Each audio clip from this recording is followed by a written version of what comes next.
por la gracia de Dios es que estamos acá, ¿no? Reuniéndonos para compartir de lo que el Señor tiene para nosotros en esta Asamblea 77, en donde el Señor me pidió darle el nombre de No pierdas el enfoque al propósito de Dios. La administración, pues el título se llama No pierdas el enfoque al propósito de Dios. Y es para todos los que leen en las redes sociales, sin ninguna duda, tanto accesible desde la página web en reinodediosministerios.org, en la página en Facebook Reino de Dios Ministerios, en el blog reinodediosministerios.blogspot.mx, SoundCloud a mi nombre, Jorge Macías Benítez, Google Plus también a nombre del pastor Jorge Macías Benítez, Twitter a nombre del pastor Jorge Macías Benítez, YouTube a nombre del pastor Jorge Macías Benítez en el canal Reino de Dios Ministerios. A todos muy bienvenidos. Esta es mañana el Señor movió mi corazón a compartir, a ministrar en su espíritu un mensaje que da continuidad al que nos entregó la semana pasada, cuando nos exhortó, habló mucho el Señor de perseverar. Y el contexto que nos da, y que compartí como inicio, cuando publiqué o cuando hice la invitación en las redes sociales, me decía el Señor lo siguiente: cuando un atleta comienza su carrera, no solo tiene que correr bien, sino que tiene que estar concentrado en lo que va a hacer. Y es por eso que vemos a atletas y ciclistas o gente que compite en general, ahí estamos hablando de cualquier deporte en general, que siguen por otro camino que no es el que los lleva a la meta. Es decir, aún antes siquiera de competir no hacen lo que tienen que hacer para tener el resultado que se pierda, o lo que es lo mismo, pierden foco. El enemigo de nuestras almas siempre está procurando desviarnos del camino o distraernos del objetivo de Dios para nuestra vida. Satanás quiere desenfocarnos del propósito de Dios para cada uno de nosotros.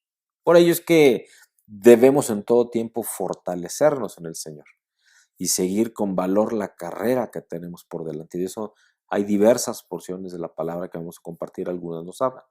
Así que de lo que se trata aquí es de no perder el enfoque, mantener nuestra mirada puesta en Cristo Jesús. Y el Señor me daba algunos fundamentos de su palabra que ayudan, que construyen, que edifican alrededor de esto que el Señor nos está diciendo. La primera está en Primera de Corintios, capítulo 2, versículo 14, en donde la palabra de Dios dice: pero el hombre natural no acepta las cosas del Espíritu de Dios, porque para él son necedad, y no las puede entender porque se disciernen espiritualmente.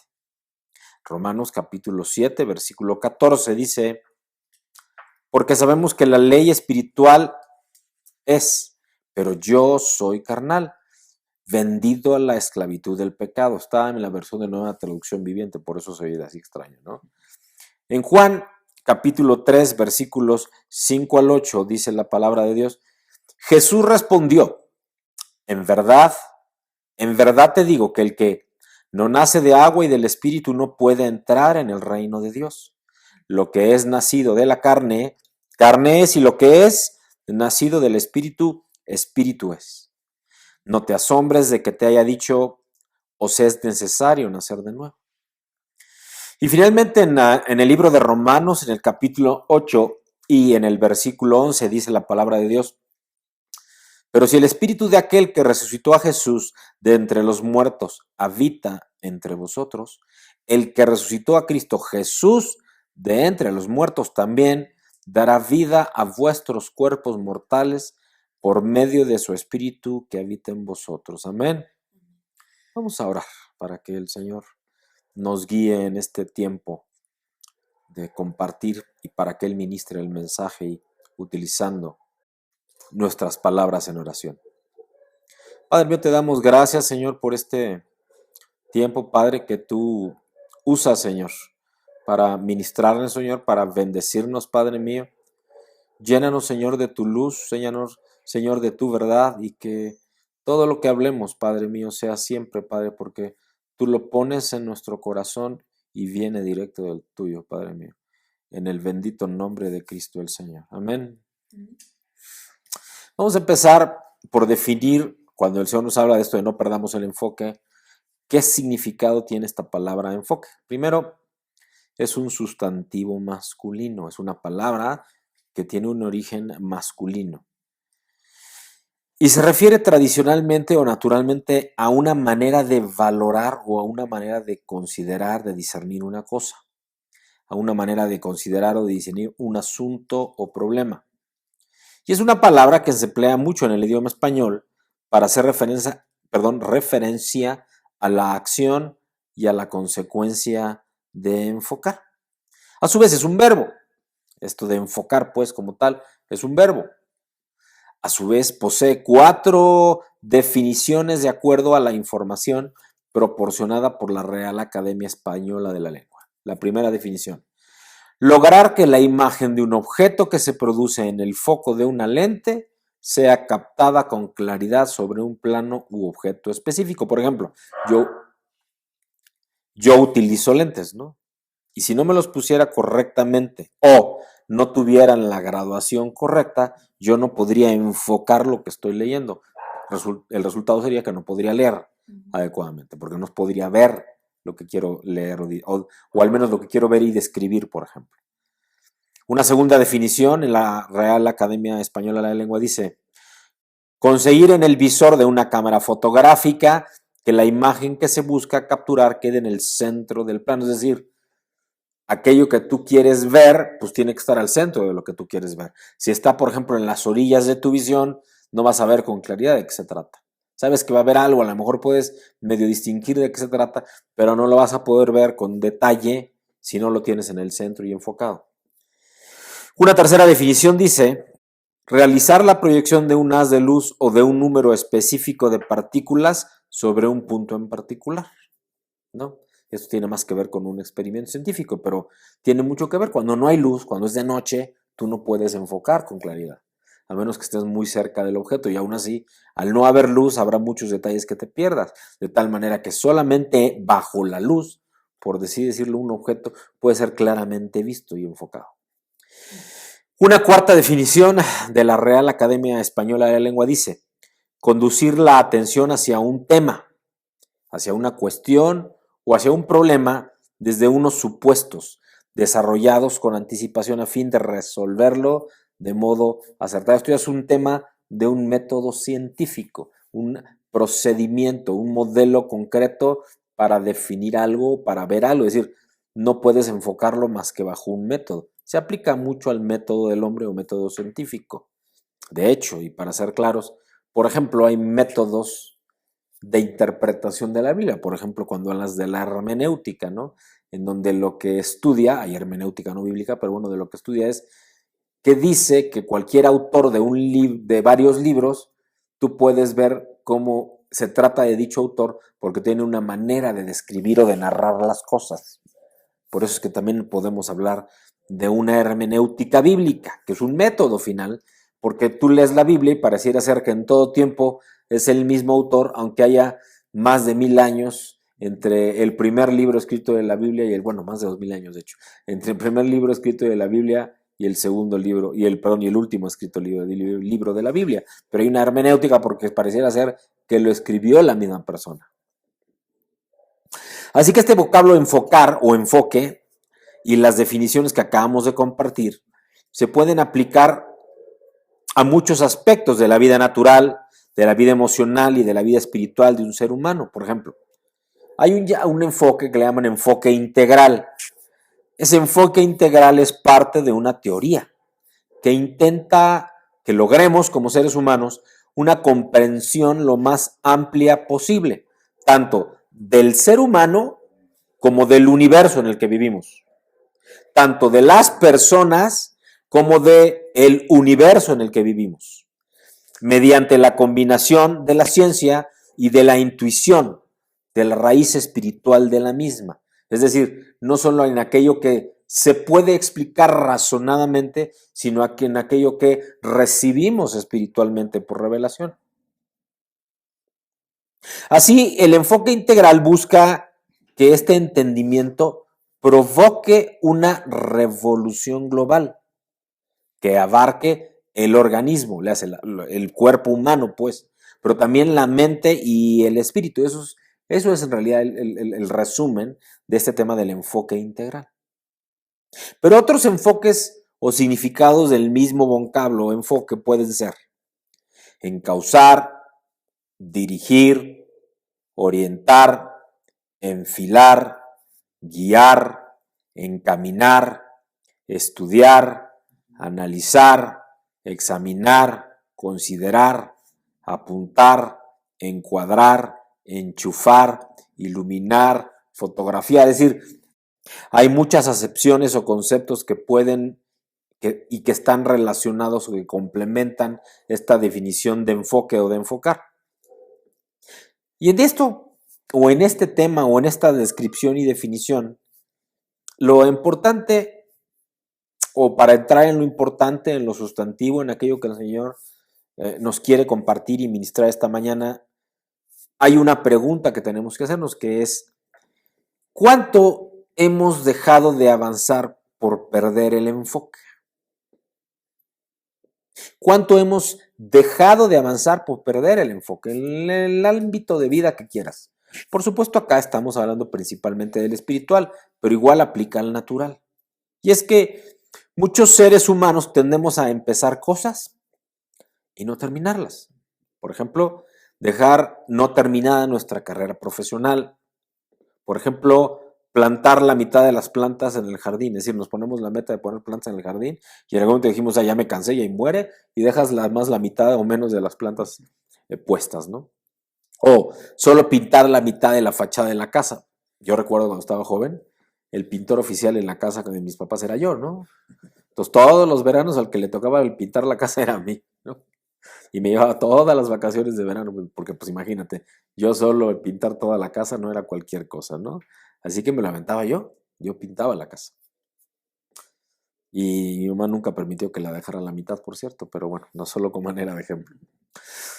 O cuando nos proponemos como meta hacer ejercicio todo el año y solo lo hacemos una semana o unos cuantos días o unos cuantos meses, por ejemplo. De tal manera que es algo muy frecuente, como si se tratara de no terminar, sino de dejar las cosas a medias. Perdemos de vista nuestros propósitos finales.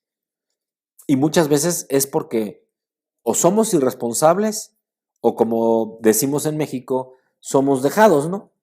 Así lo dice el mexicano. En esos casos en los que dejamos pendientes las cosas porque no tuvimos ganas o nos desanimamos, por supuesto, que son criticadas por uno mismo en muchas ocasiones, ¿no? Y si no solo eso, sino que nosotros mismos podemos identificar y de ningún modo nos podemos justificar. Por el contrario, aceptamos que no fue lo correcto, que estuvo mal. Empezar algo y no terminarlo, proponer algo y no terminarlo, aún más que Dios mismo nos haya dicho algo y nosotros no continuarlo, dejarlo caer, dejarlo tirar. Pero ¿qué pasa cuando dejamos un proyecto inconcluso por hacer alguna otra cosa que también valía la pena, por ejemplo? En estos casos tendemos a justificarnos como seres humanos. Es más, las personas a nuestro alrededor también terminan por justificar lo que hacemos y nos alientan o nos dan ánimo, quizá diciéndonos, bueno, no terminaste tu casa, pero mira, te compraste un auto. Es decir, tu propósito era comprarte una casa y te acabaste comprando un auto, ¿no? O comentarios por el estilo. Y hoy, pues eso, por ejemplo, entre los jóvenes se da mucho, ¿no? Que primero piensan en el auto muy padre, muy bonito, hasta de lujo quizá, en vez de pensar en la inversión y en el crear patrimonio, una casa, etc. En el caso de propósitos en el ámbito de servicio, por ejemplo, en la obra de Dios, podemos proponernos, por ejemplo, hacer 50 visitas al año a centros de servicios sociales, o de salud, o familiares, o proponernos al menos una visita cada semana del año a personas nuevas, al menos a una. Y luego no cumplir el propósito argumentando que en cambio visitamos o realizamos otros tipos de obra.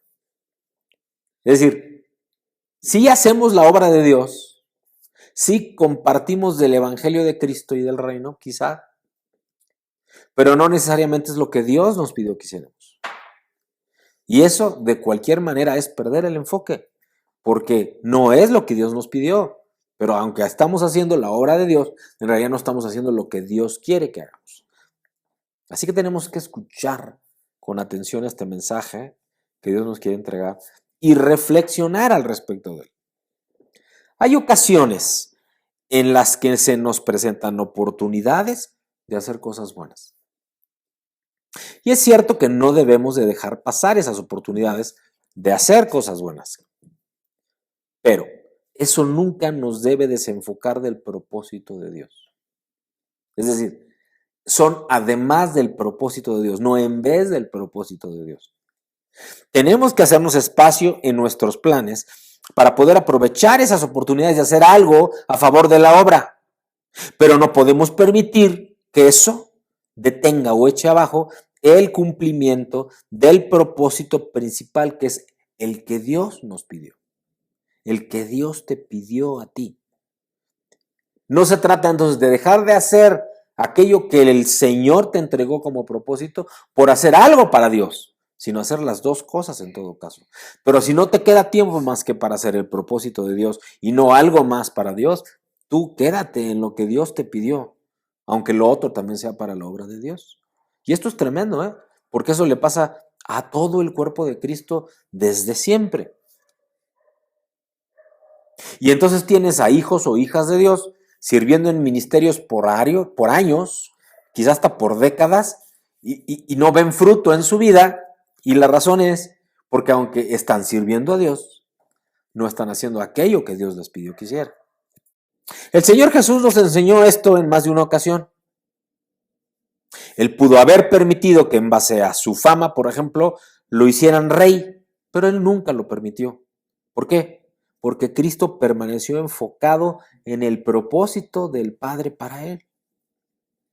Hoy el Señor te quiere mostrar un versículo en concreto en el que el Señor, de igual forma, nos da ejemplo de no perder el enfoque aun y cuando se nos presenten oportunidades de hacer cosas buenas. Y quedó documentado en Juan 4:43, que dice concretamente la palabra de Dios. 2 días después salió de allí y fue a Galilea. Y en este versículo, en el contexto, se encuentra después, ocurre después, de la historia del encuentro de Jesús con la samaritana. Él había salido de Judea, de donde estaba compartiendo el reino, para ir a Galilea. Y en el camino entre Judea y Galilea se encontró a la samaritana. Después, ella trajo a otras personas para que conocieran a Jesús. Esas personas le pidieron a Jesús que se quedara con ellos. Y Jesús efectivamente estuvo allí 2 días, pero luego siguió a Galilea. Es decir, Jesús tuvo misericordia de ellos. Tuvo la oportunidad de bendecir y plantear, hacerlos salvos, plantearles el evangelio del reino.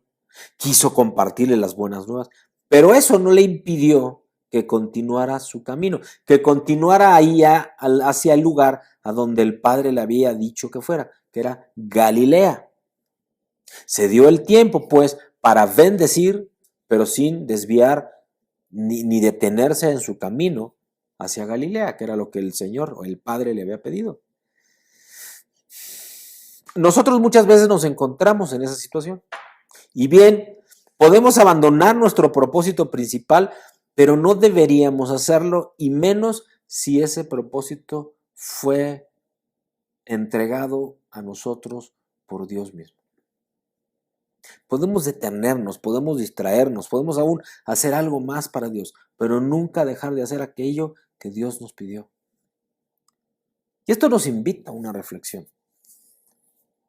Porque ¿en cuántos propósitos hemos dejado a un lado por hacer otras cosas que creemos buenas o incluso para la obra de Dios?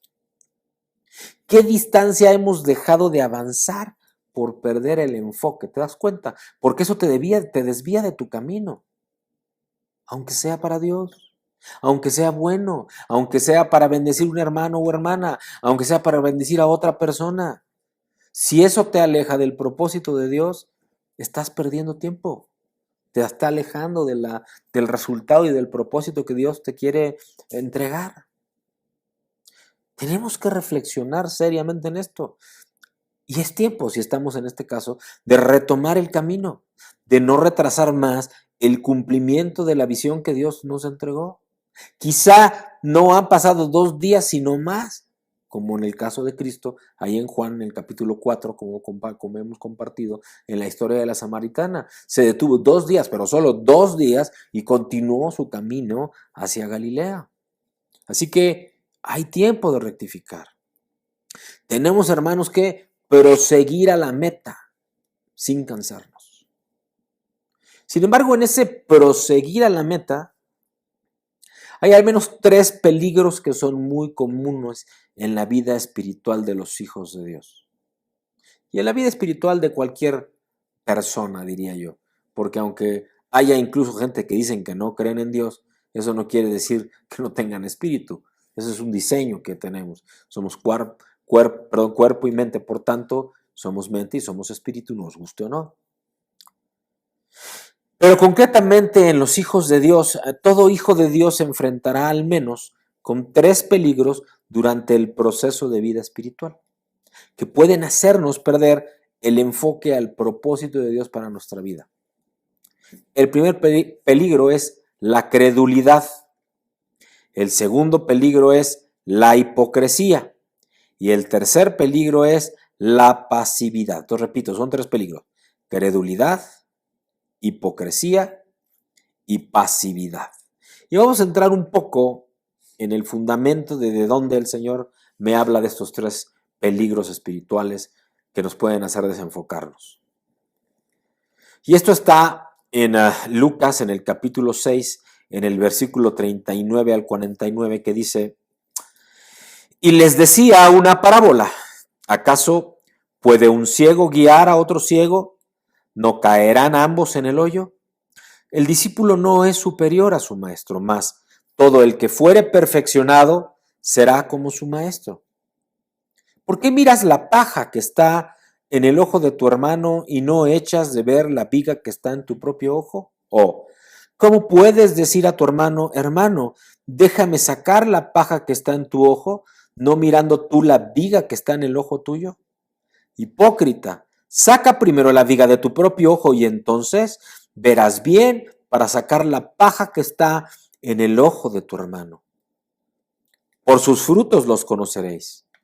No es un buen árbol el que da malos frutos, ni árbol malo el que da buen fruto, porque cada árbol se conoce por su fruto, pues no se cosechan higos de los espinos, ni de las zarzas se vendimian uvas. El hombre bueno del buen tesoro de su corazón saca lo bueno, y el hombre malo del mal tesoro de su corazón saca lo malo, porque de la abundancia del corazón habla la boca. ¿Por qué me llamáis Señor, Señor, y no hacéis lo que yo digo? Todo aquel que viene de mí y oye mis palabras y las hace, os indicaré a quién es semejante. Semejante es al hombre que al edificar una casa, cavó y ahondó y puso el fundamento sobre la roca. Y cuando vino una inundación, el río dio con ímpetu contra aquella casa, pero no la pudo mover, porque estaba fundada sobre la roca. Mas el que oyó y no hizo, semejante es al hombre que edificó su casa sobre tierra, sin fundamento, contra la cual el río dio con ímpetu y luego cayó y fue grande la ruina de aquella casa. Amén. Palabra de Dios.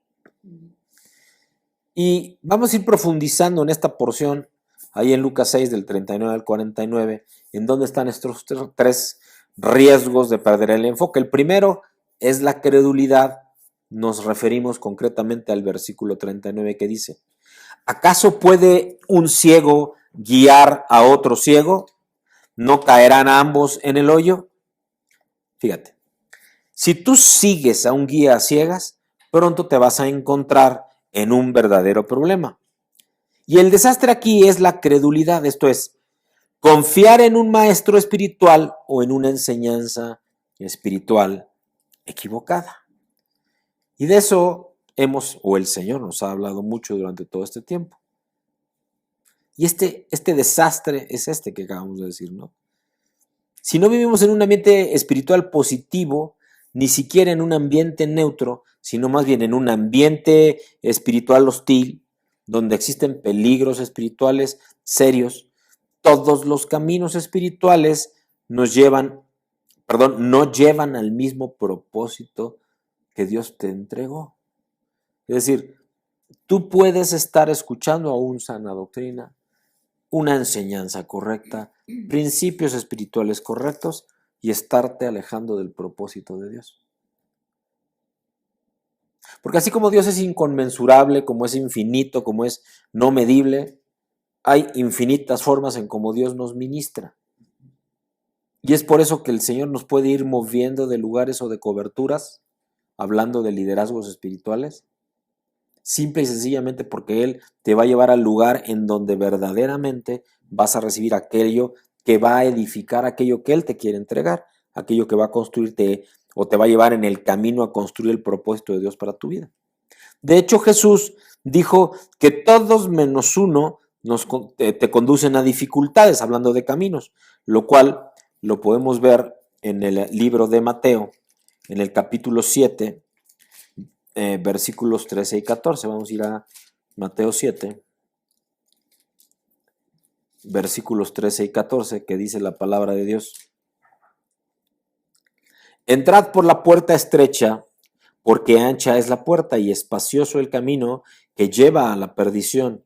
Muchos son los que entran por ella, porque estrecha es la puerta y angosto el camino que lleva a la vida, y pocos son los que la hallan. Palabra del Señor. Por lo tanto, es mejor que en oración, que en discernimiento, decidamos quién es verdaderamente el líder espiritual que Dios quiere para nosotros. Y entonces esta elección, esta decisión, va a tener un impacto tremendo en tu vida. Esta elección, esta decisión va a tener un impacto tremendo en tu vida, para bien o para mal. Y esto plantea una pregunta que puedo decir por lo menos es obvia. ¿Cómo podemos distinguir entre líderes espirituales verdaderos y entre líderes espirituales falsos? Que es algo también de lo que nos habla la palabra de Dios. Y la respuesta nos la da Jesús mismo en Lucas 6, en el versículos 43, entre el versículo 43 al 45 de este Lucas 6, en donde en resumen nos dice, cada árbol se conoce por sus frutos. Un árbol bueno va a dar fruto bueno, un árbol malo va a dar fruto malo. Es decir, nos es necesario discernir el fruto espiritual de ese líder espiritual. Porque el fruto del Espíritu, dice la palabra de Dios, es amor, gozo, paz, paciencia, benignidad, bondad, mansedumbre, fe, templanza. Pero ¿cuáles son estos frutos? En Mateo, en el mismo capítulo 7, versículos 21 y hasta el 23, el Señor nos habla de dos frutos que podríamos decir concluyentes. Nos dice, no todo el que me dice Señor, Señor, entrará en el reino de los cielos, sino el que hace la voluntad de mi Padre que está en los cielos. Muchos me dirán en aquel día, Señor, Señor, ¿no profetizamos en tu nombre y en tu nombre echamos fuera demonios y en tu nombre hicimos muchos milagros? Y entonces les declararé, nunca os conocí, apartaos de mí, hacedores de maldad. En ese contexto, esos discípulos que hablaban de esta manera y que el Señor les dice, apartaos de mí, hacedores de maldad, puede ser que sean simplemente ropa de cordero. Es decir, que se visten de cordero, pero en realidad son lobos disfrazados de cordero. Simplemente invocando el nombre de Jesús y proclamando en forma ambigua que Él es el Señor, podemos caer en ese contexto. Y virtualmente cada maestro falso, por ejemplo, Hitler o Charles Manson o Sun Myung Moon, que fue un líder coreano que los llevó verdaderamente a muchos problemas. O en tiempos modernos, ya hablando de filosofías, la nueva era, se refieren a Jesús, todos ellos hablaron de Jesús en algún momento. Jesús dijo que muchos vendrían en su nombre para engañar a la gente que no profundiza y cree al primero que le dice o promete lo que quiere escuchar. Y ese es el gran riesgo en este tema de la credulidad. Estamos siempre como seres humanos expuestos a escuchar o a dar por bueno cuando escuchamos lo que queremos escuchar, lo que creemos que necesitamos escuchar y no lo que Dios quiere que escuchemos.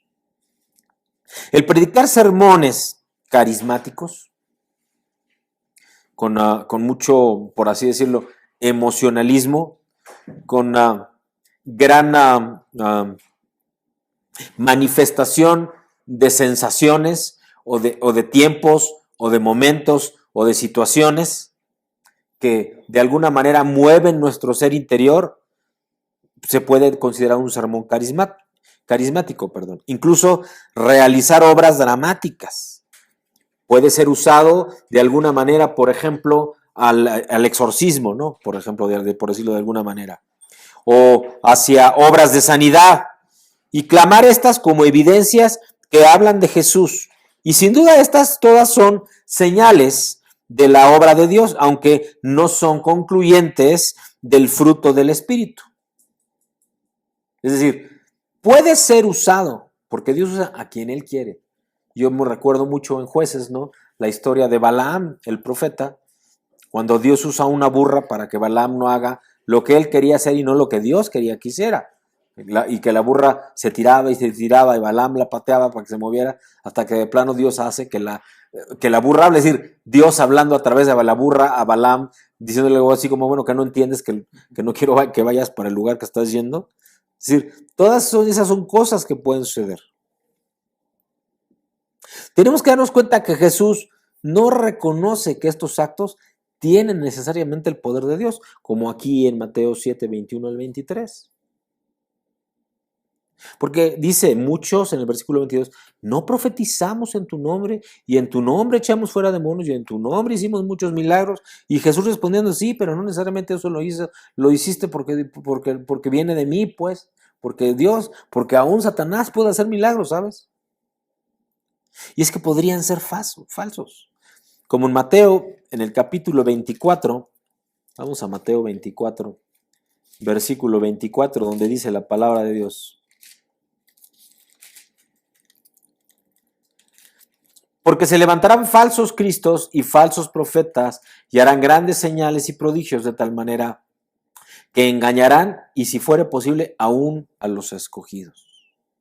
El mismo Señor advirtiéndonos que esto puede suceder, que esto va a suceder. Así que cualquiera que sea la fuente de obras dramáticas, de grandes liberaciones, de grandes manifestaciones, aún de palabra profética, no necesariamente son pruebas de que hay autenticidad espiritual, de que es realmente el Espíritu de Dios el que está obrando a través de esa persona, aunque sea un hijo de Dios, aunque sea un hijo de Dios consagrado, aunque sea un pastor muy conocido. Tenemos que cuidarnos. La Biblia claramente define los frutos que deberíamos buscar. Nuevamente relacionado con este tema de la credulidad, que es un riesgo de desenfocarnos. Primero, porque toda la verdad está en Jesús. Él es el camino, la verdad y la vida, lo dice él mismo. Todo aquello que se somete a Jesús es verdad, y aquello que contradice a Jesús es falso.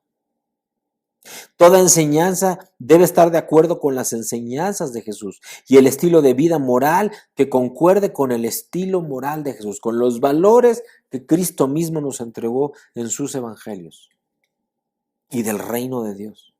Por ejemplo, cuando Pablo instruye a Tito sobre quien debe liderar la iglesia de Creta, de manera o de tal manera que sean previsores de posibles falsos maestros, presta atención y discierne en lo que insiste. Y en lo que insiste concretamente Pablo en los versículos 7 al 8 de Tito 1 es en el carácter moral y que éste sea consistente con la vida de Jesús. Es de lo que habla concretamente en Tito 1, en los versículos 7 y hasta el 10. En el carácter moral, y que ese carácter sea consistente con la vida de Jesús. Inclusive, cuando un líder enseña la doctrina correcta, si vive una vida inconsistente o moralmente corrupta, debemos de alejarnos o seremos dañados. Si tú ves inconsistencia en la vida de con quien compartes y quien te comparte el mensaje de Dios, y ves que en su vida hay, no sé, desórdenes o malos testimonios, y no estoy diciendo con esto que solo sea perfecto, porque no hay ni uno. Lo que estoy diciendo es que es evidente si su vida es una vida de testimonio o no. Y si no lo es, ese no es el lugar para ti. El Señor te lo va a mostrar, por supuesto. Observemos y clamemos por tener discernimiento de que la doctrina se somete a la enseñanza de Jesús y los apóstoles. Todo esto lo podemos ver con claridad en Tito 1 del versículo 7 y hasta el versículo 10. Por otra parte, Jesús es el único salvador del mundo, en vez de uno entre muchos salvadores. Si vamos al Evangelio de Juan, en el capítulo 14, Juan 14, y en el versículo 6 dice la palabra de Dios. Jesús le dijo, yo soy el camino y la verdad y la vida, nadie viene al Padre si no es por medio de mí. Pero también que la salvación es un don gratuito más que ganado por buenas obras, lo cual nos habla la palabra de Dios en Efesios, en el capítulo 2, versículos 8 al 9, en donde nos dice, porque por gracia sois salvos, por medio de la fe, y esto no de vosotros, pues es don de Dios, no por obras, para que nadie se gloríe. Es comportamiento, es claridad en el mensaje de Cristo al respecto de cuál debe ser el comportamiento de ese líder espiritual al respecto de darle verdad, credulidad, ¿no? Y no creer aquello que no viene de Dios en realidad. Puede ser incluso que alguien viva una vida moralmente pura, es decir, que tú dices, no, pues es buen marido y trata bien a sus hijos y provee en su casa y trabaja y se dedica a la obra de Dios. Es decir, aparentemente hay consistencia aún en la doctrina bíblica, pero puede ser que en realidad no esté haciendo lo que Dios quiere que haga. No sé si me estoy explicando. Solamente en el discernimiento espiritual es que Dios nos va a hablar de aquello que es lo que está conforme a su palabra, conforme a su corazón. Jesús nos da la responsabilidad de practicar esta clase de discernimiento. Y ese discernimiento solo puede venir a partir de tener un tiempo de comunión, de oración con Dios. Él es el único en donde, por medio del Espíritu Santo habitando en nosotros, es que Él puede entregarnos discernimiento al respecto de si las cosas vienen de Dios, si las cosas vienen de Él o no vienen de Él. Yo en lo personal doy gracias a Dios y tengo en gran estima la confianza que ustedes me dan, porque sé que ven mi vida, sé que ven si sigo o no lo que Jesús enseña, si hago o no lo que Dios me está pidiendo. Aunque claro, en el camino me he equivocado y seguramente me seguiré equivocando, pero siempre con la anhelo, con el clamor hacia Dios de que sea Él el que me permita hacer las cosas. Pero también les pido que si ustedes ven que no hay verdad en aquello que el Señor quiere hacer, no dejen pues que yo haga cosas que no están de acuerdo a lo que Dios quiere que hagamos. Así que así es como debe actuar un hijo o hija de Dios que ha recibido un llamado y por lo tanto un manto y por así decirlo la bendición de dar cobertura a otros, que tiene que ser claramente un hijo o una hija de Dios que se mueva solo por aquello que Dios le pide. Amén. Segundo riesgo al respecto de perder el enfoque, la hipocresía. Nuevamente en Lucas 6, en los versículos 41 y 42 dice la palabra de Dios: ¿por qué miras la paja que está en el ojo de tu hermano y no echas de ver la viga que está en tu propio ojo? ¿O cómo puedes decir a tu hermano, hermano, déjame sacar la paja que está en tu ojo, no mirando tú la viga que está en el ojo tuyo?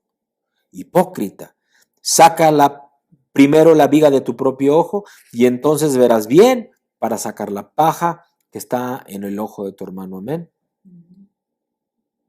Es una escena dura, una escena que está escrita en esta porción de la palabra de Dios.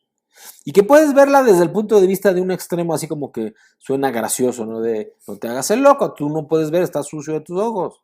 ¿Cómo vas a limpiar el de tu hermano si tú estás sucio? Sí, puede ser gracioso, pero es algo trágico en realidad. Porque tristemente, a lo largo de la historia, gran parte del pueblo de Dios vive así.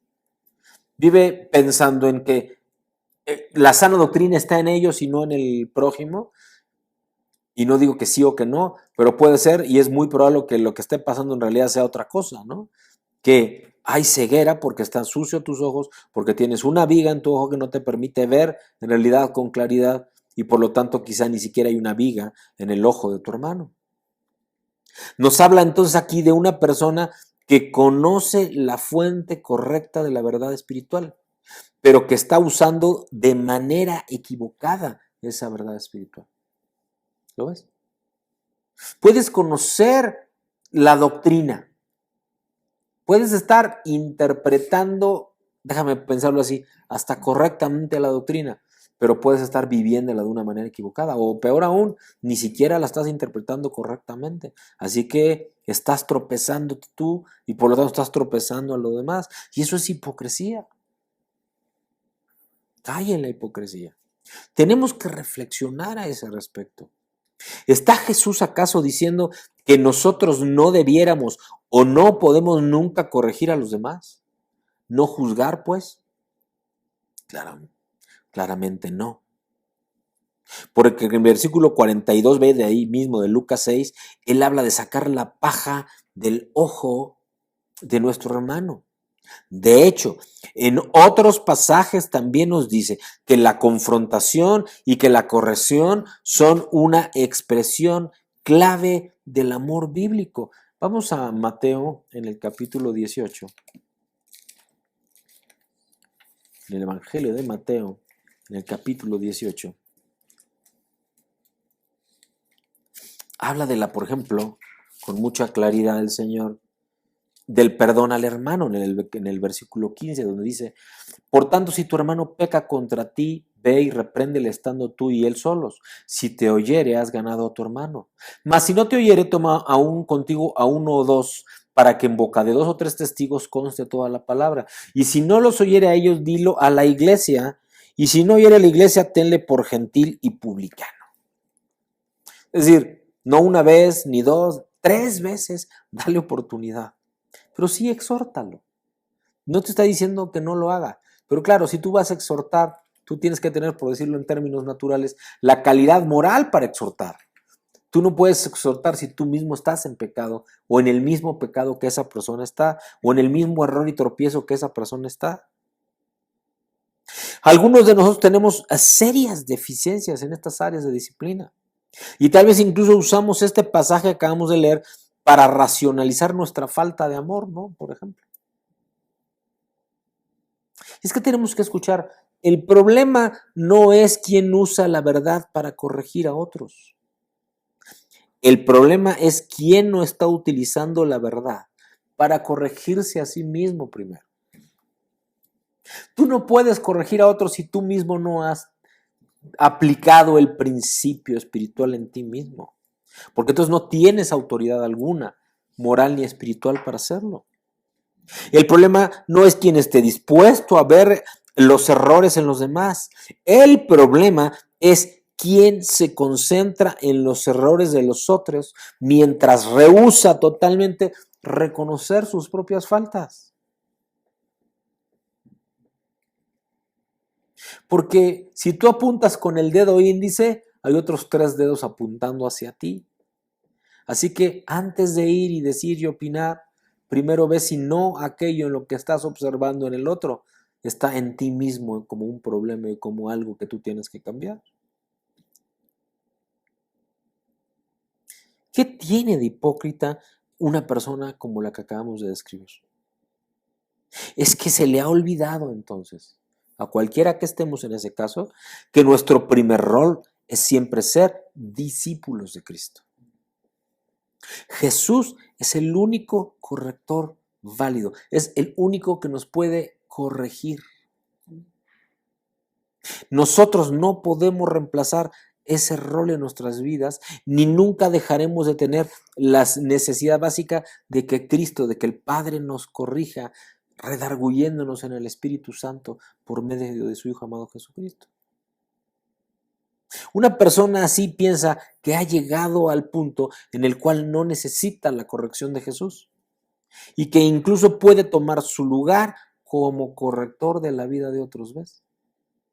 Y eso tristemente pasa mucho hoy, en donde en algunas iglesias, sobre todo en las muy grandes, el pastor casi se vuelve como Dios, ¿no? Intocable, inalcanzable, inaccesible, nadie puede hablar con él.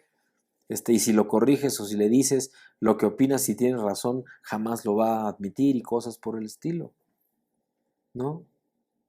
Casi le prenden veladoras a su foto, ¿no? Y por ahí hay algún testimonio de un pastor al que quiero mucho, al que amo mucho en Cristo, que una vez nos comentaba algo así, ¿no? Que al ir a visitar al que cuidaba, digamos, por las noches el templo, lo encontró en la cómoda del velador una foto suya con 2 veladoras a cada lado del otro, ¿no? Y decía, bueno, y quita eso por el amor de Dios. No, pues claro que no, lo que estoy diciendo es que eso puede pasar, ¿no? ¿Cómo podemos evitar este tropiezo espiritual de la hipocresía? ¿Cómo podemos sacar la viga de nuestro propio ojo?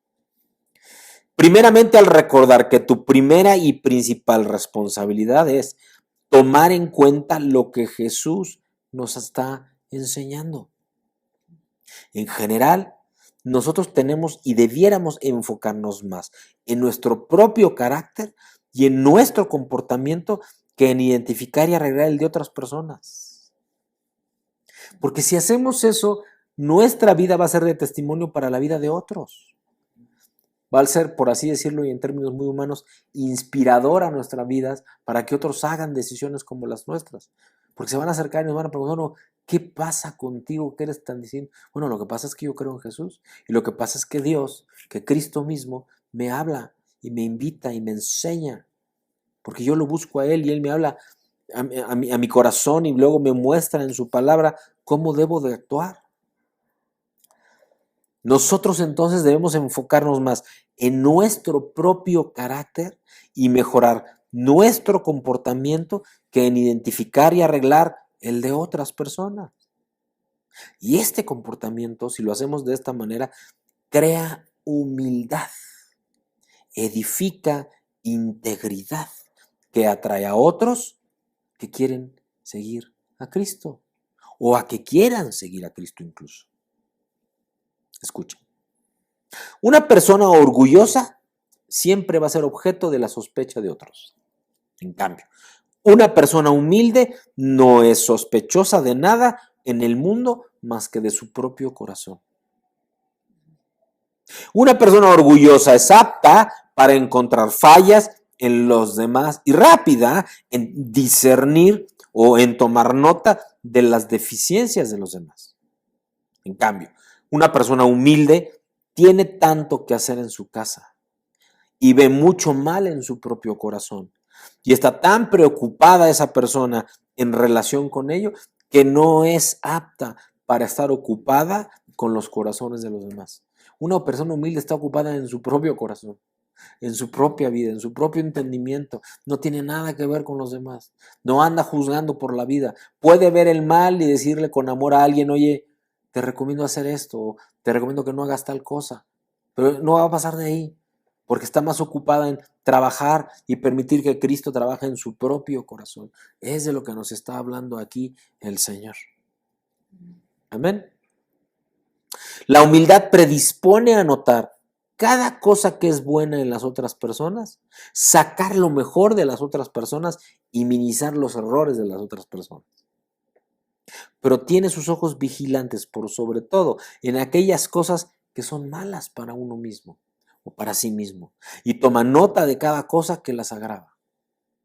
Está consciente de quién es y de qué es aquello en lo que su carácter, su manera de vivir, sus principios, su relación con Dios no es la que Dios quiere.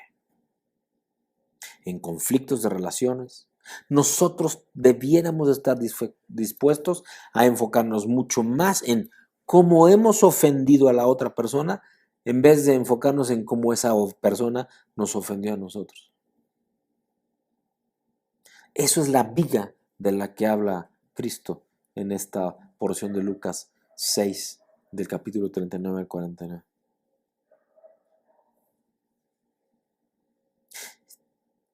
Jesús lo describe como viga no debido a que uno cometió más errores que la otra persona, sino debido a que es por lo que tú eres responsable.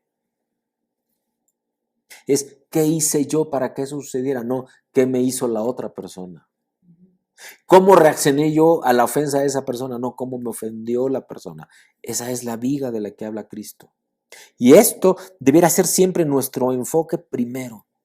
No lo que los otros nos han hecho, sino cómo he cometido errores hacia ellos mismos y por lo tanto hacia Dios. Porque Cristo mismo nos dijo cuando le preguntaba el fariseo, bueno, y entonces, ¿cuáles son los mandamientos? ¿Cómo debo honrarlo? Y le dijo, amarás al Señor tu Dios con toda tu alma, con toda tu mente, con toda tu fuerza, con todo tu corazón, y amarás a tu prójimo como a ti mismo. De eso hablaba.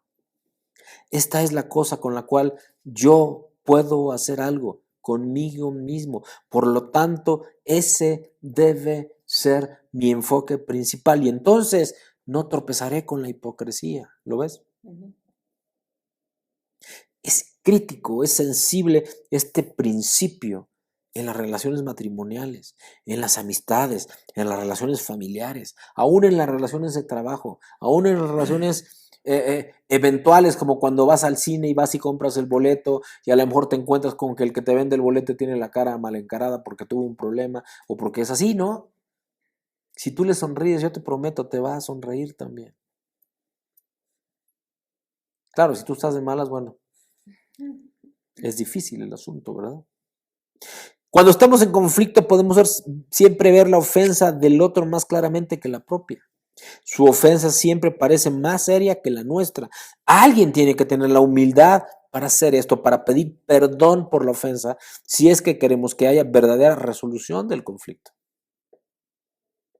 ¿Lo ves? Aunque tú no hayas sido el que primero ofendió.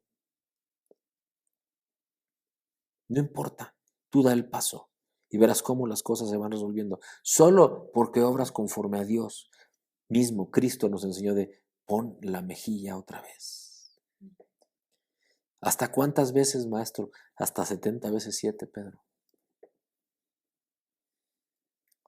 Sin duda, permanecer enfocado en la gracia de Dios ayudará a ambas partes en conflicto, debido a que siempre es más fácil reconocer tus propias faltas cuando tienes confianza en la aceptación de Dios. Tercera probabilidad de tropiezo y riesgo de perder el enfoque, la pasividad. Lo encontramos en los versículos 46 al 49 de Lucas 6. ¿Por qué me llamáis Señor, Señor, y no hacéis lo que yo digo? Porque todo aquel que viene a mí y oye mis palabras y las hace, os indicaré a quién es semejante. Versículo 48. Semejante es al hombre que al edificar una casa, cavó hondo y puso el fundamento sobre la roca. Y cuando vino una inundación, el río dio con ímpetus contra aquella casa, pero no la pudo mover porque estaba fundada sobre la roca. Mas el que oyó y no hizo, semejante es al hombre que edificó su casa sobre tierra, sin fundamento, contra la cual el río dio con ímpetu y luego cayó, y fue grande la ruina de aquella casa. Palabra de Dios. ¿Cuál es la diferencia entre estos dos tipos de personas de que nos habla esta porción de Lucas 46 al 49. Fíjate, ambos escucharon la palabra de Jesús, ¿no? Ambos lo llamaron Señor. Sin embargo, la vida de uno de los hombres terminó por no poder soportar los desafíos de la vida. En cambio, el otro es fuerte y resistente. Le hace, uno puso toda su vida y su fundamento en Cristo. El otro escuchó la palabra, pero no hizo caso y no obedeció. El que está fundamentado en Cristo pueden venir tempestades, pueden venir angustia, pueden venir muchas cosas, pruebas, falta de dinero, falta de trabajo, enfermedades, pero está fundamentado en Cristo. ¿Qué va a pasar? La casa no va a caer. En cambio, si lo mismo le pasa al que no puso su fundamento, aunque escuchó la palabra, aunque escuchó el evangelio, aunque escuchó del reino, aunque escuchó de la promesa del Padre, va a caer. La diferencia entonces es que la fe de uno era activa, la del otro fue pasiva. La atención de uno la puso en acción y lo que recibió y lo que escuchó de la palabra lo usó en su vida. La del otro no lo usó, fue pasiva. Así que la pasividad espiritual es terreno fértil para el desastre espiritual en la vida de un hijo o hija de Dios o de una persona cualquiera. Existe un aspecto pasivo en la fe bíblica. No podemos ganar la aceptación de Dios o proveer la sabiduría y el poder para llevar a cabo la voluntad de Dios. Debemos confiar en estas áreas de nuestro corazón y reconocer que, a menos que Él, que Dios mismo nos dé esas cosas, nosotros en nuestro propio esfuerzo vamos a fallar una vez y otra vez y otra vez.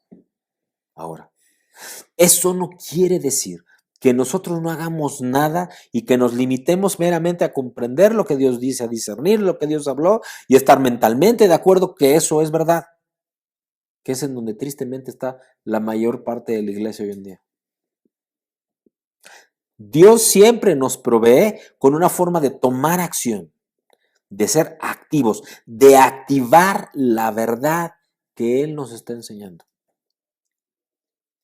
Su palabra bosqueja, nos deja ver a manera de figura la acción necesaria y su espíritu personalmente nos muestra cómo debe de ser la fe activa en nuestras situaciones personales. Esa que cree, esa que habla lo que todavía no es, como dice Hebreos 11:1. Es pues la fe, la certeza de lo que se espera, la convicción de lo que no se ve. ¿Cómo haces verdad lo que todavía no ves? Hablando de ello como si ya fuera. Eso es una fe activa. Solo en la medida que estemos dispuestos a actuar con confianza personal es que nosotros experimentaremos las bendiciones de Dios. ¿Y cómo hacemos eso? Manteniendo el enfoque en el propósito de Dios. Manteniendo el enfoque en el propósito de Dios. Fíjate, en Santiago, en el capítulo 1, versículos 22 al 26, dice la palabra de Dios. Pero sed hacedores de la palabra y no tan solamente oidores, engañándoos a vosotros mismos. Porque si alguno es oidor de la palabra, pero no hacedor de ella, este es semejante al hombre que considera un espejo su rostro natural. Porque él se considera a sí mismo y se va, y luego olvida cómo era. Mas el que mira atentamente en la perfecta ley, la de la libertad, y persevera, otra vez perseverancia, igual que la semana pasada, en ella, no siendo oidor olvidadizo, sino hacedor de la obra, este será bienaventurado en lo que hace. Si alguno se cree religioso entre vosotros y no refrena su lengua, sino que engaña su corazón, la religión de él, la fe de él, es vanidad. Palabra del Señor. ¿Qué tengo que hacer entonces para mantenerme enfocado en el propósito de Dios para mi vida? ¿Qué tengo que hacer para mantenerme enfocado entonces en el propósito de Dios para mi vida? Primero, y como ya lo veíamos la semana pasada, perseverar en mantener tu mirada puesta en Cristo. Persevera en mantener tu mirada puesta en Cristo. En el libro de Hebreos, en el capítulo 12, versículos 1 y 2, dice la palabra de Dios. Por tanto, vosotros también, teniendo en derredor nuestro tan grande nube de testigos, despojémonos de todo peso y del pecado que nos asedia y corramos con paciencia la carrera que tenemos por delante.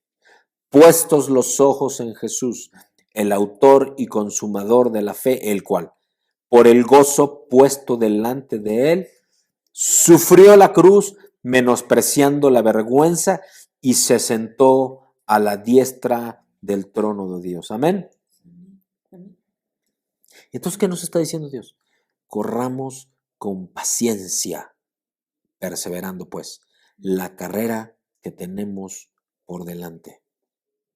Está claro, es una carrera de fe y claramente es una carrera de resistencia. Fíjate, la palabra paciencia se traduce del griego hupomone, que además significa perseverancia y resistencia. Luego, el Espíritu Santo nos dice cómo podemos correr con perseverancia y resistencia. Pues en el versículo 2 nos dice, puestos los ojos en Jesús. ¿Por qué Pedro se hundió después de haber estado caminando sobre el agua? Porque le quitó la mirada del espíritu y del corazón a Cristo. Y se empezó a fijar más en la tormenta. Y entonces empezó a hundir. Porque mientras tú mantienes la mirada puesta en Cristo, puede estar pasando el peor de las tormentas y de las tribulaciones, y nada va a pasar con tu vida y vas a estar en paz. Mirar a Jesús nos inspira. Mirar a Jesús nos fortalece. Mirar a Jesús nos da seguridad y confianza. Mirar a Jesús nos recuerda que así como Él venció, también nosotros podemos vencer, porque Él vive en cada uno de nosotros por medio del Espíritu Santo. Amén. Tu visión de la vida es conforme a la visión de Cristo. Si tú tienes tu vista en Cristo, así ves la vida. Si tú ves fe en Cristo, tú ves tu vida con fe. Si tú ves esperanza en Cristo, tú ves tu vida con esperanza. Si tú ves victoria en Cristo, tú ves tu vida como una victoria. Si tú pones tu vida en Cristo, no importa el incremento de gasolina. Habrá otras opciones que Él mismo te vaya mostrando y te vaya llevando por el camino correcto.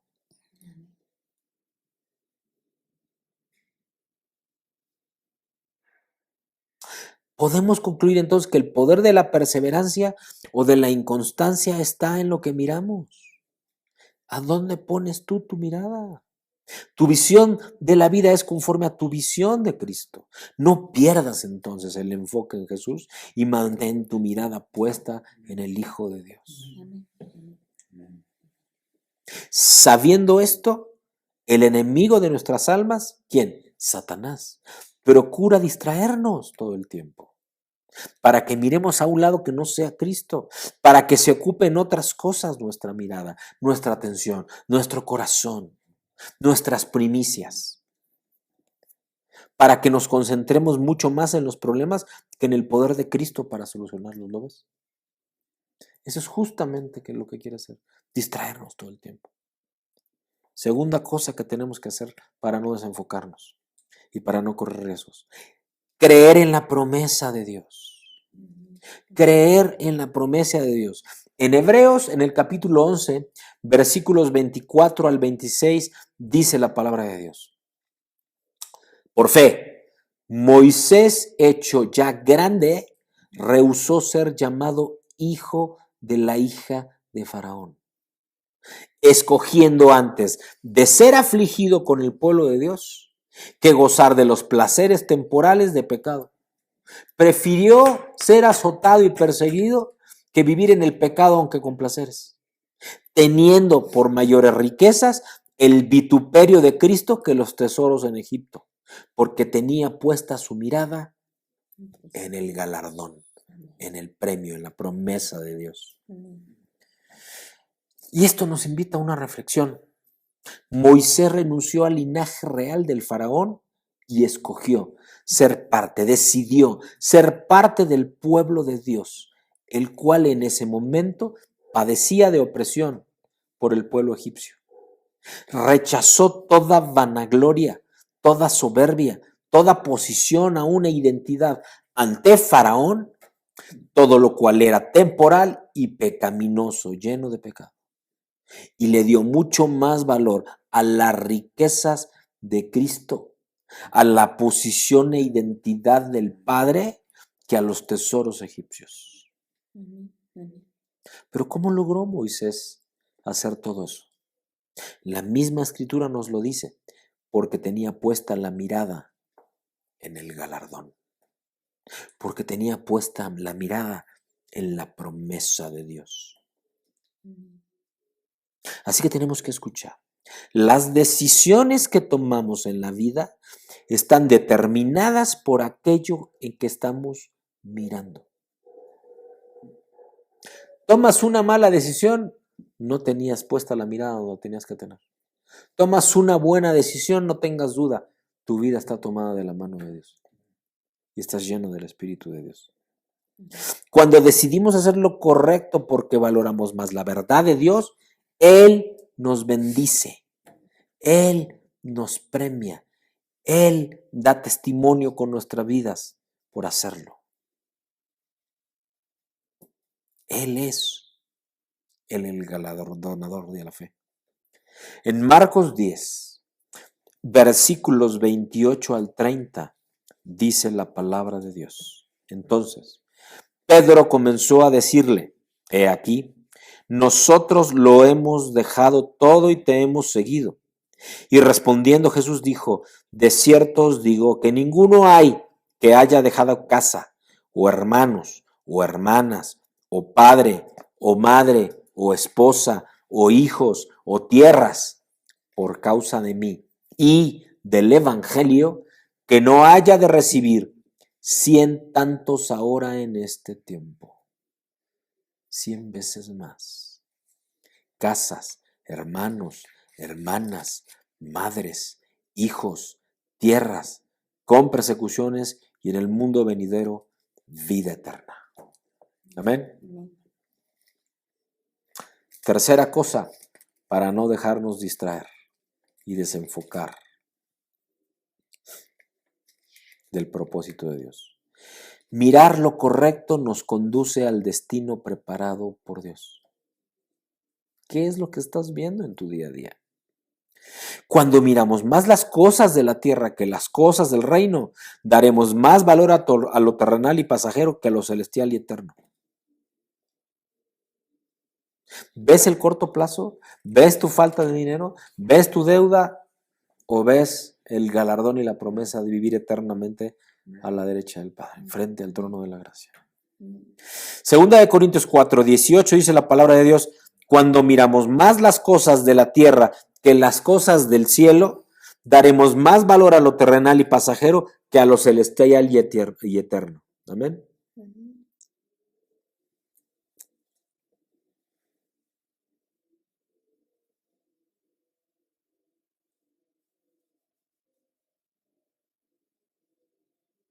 Por eso la Biblia nos dice en 2 de Corintios 4, 18, no mirando nosotros a las cosas que se ven, sino a las que no se ven, porque las cosas que se ven son temporales, mas las que no se ven son eternas.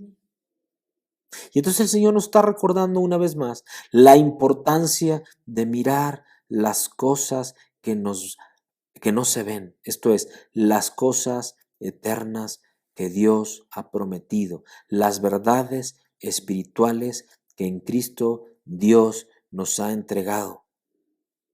Moisés no se dejó distraer por lo que Egipto le ofrecía. Moisés tenía la mirada puesta en el galardón. Y esa es la invitación que nos hace el Señor esta mañana. Que no dejemos de ver el galardón, la promesa del propósito de Dios, que es vivir eternamente en su reino. Así que para concluir, veamos 3 puntos muy concretos. Primera, no tenemos que perder el enfoque en ningún momento, sino mirar a Cristo. Segundo, nos es necesario creer que Dios nos quiere bendecir y que Él siempre tiene lo mejor para nosotros. Tercero, que Dios es bueno todo el tiempo. En Jeremías 29:11 nos dice la palabra de Dios: porque yo sé los pensamientos que tengo acerca de vosotros, dice Jehová, pensamientos de paz y no de mal, para daros el fin que esperáis. Pensamientos de paz y no de mal, para daros el fin que esperáis, que es la promesa de Dios para nuestras vidas. Vamos a orar para cerrar. Padre bendito, te damos, Padre mío, gracia, gloria, honra, Padre, Dios mío,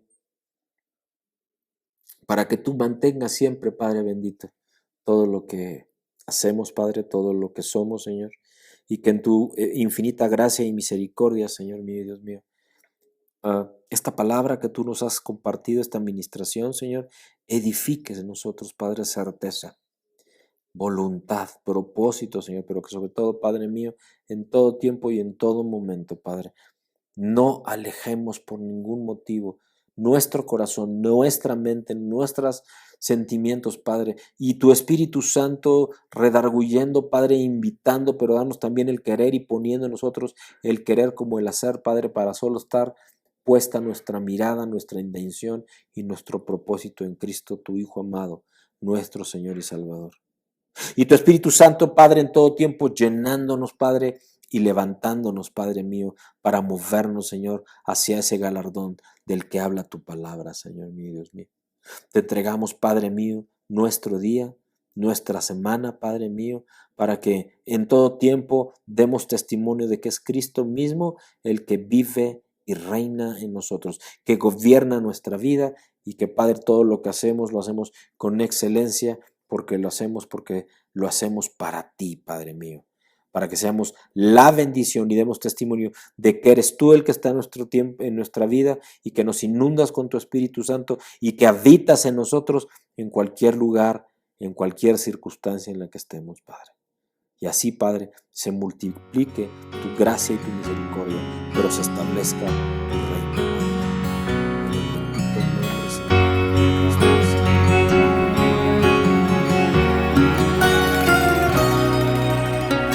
Otra vez se ha perdido tu heredad, ha escogido otro camino y ha dejado la verdad. Otra vez en tu pueblo no hay temor, tu palabra hemos dejado y el pecado nos hirió. Vuelve a llorar sobre ese monte donde subiste un día. Somos ovejas extraviadas que necesitan su pasto. Otra vez en tu viña hay destrucción, se ha caído ese vallado que nos daba protección. Otra vez en tu pueblo hay confusión, recorriendo ese desierto sin reposo y dirección. Vuelve a llorar sobre ese monte donde subiste un día. Somos ovejas extraviadas que necesitan su pasto. Vuelve pueblo que en cautiverio vuelve a estar. Haznos volver de nuevo a casa y en tu presencia descansar.